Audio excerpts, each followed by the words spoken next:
Après une troisième édition fructueuse du Forum Afrique Développement, Finance News s'intéresse aux opportunités des entreprises marocaines au Gabon. Pourquoi le Gabon, le 5e producteur africain de pétrole, a une économie en plein développement?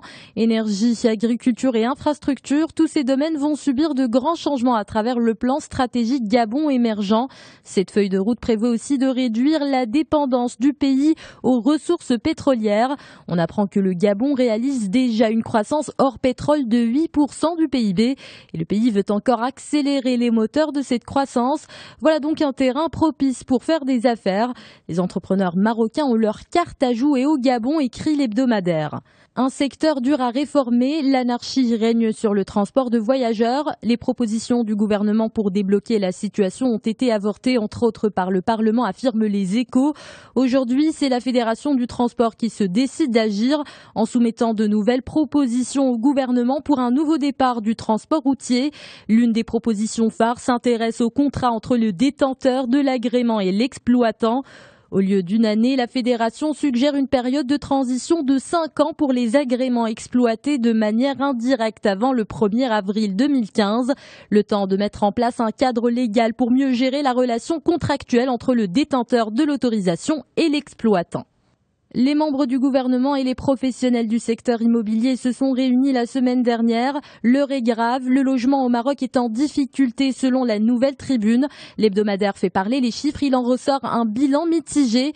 Le haut standing et le luxe sont en crise, le moyen standing est à la peine. Le logement social, lui, déborde d'invendus malgré un déficit estimé à 650 000 unités dans tout le Maroc.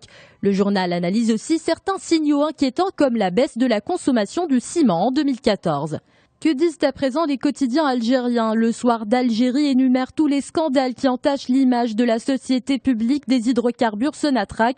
Cette compagnie est aujourd'hui dans la tourmente. Elle est impliquée dans des affaires supposées de malversation et de corruption.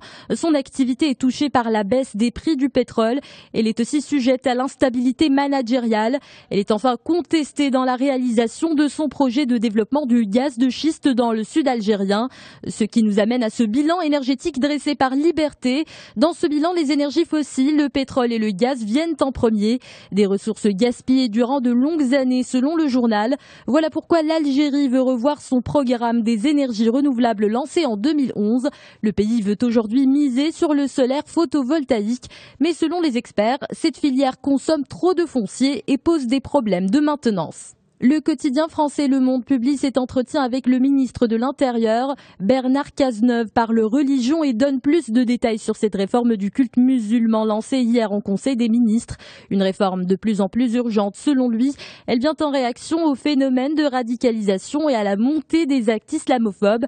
Que prévoit cette réforme? Mettre en place aux côtés du Conseil français du culte musulman une instance de dialogue. Elle devrait réunir imams de terrain, intellectuels et universitaires 2 fois par an. Autour du Premier ministre, objectif passer en revue les sujets qui préoccupent les Français musulmans. Après l'affaire des drones à Paris, Le Figaro se demande s'il y a bien des moyens de détecter leur présence plus rapidement pour les stopper.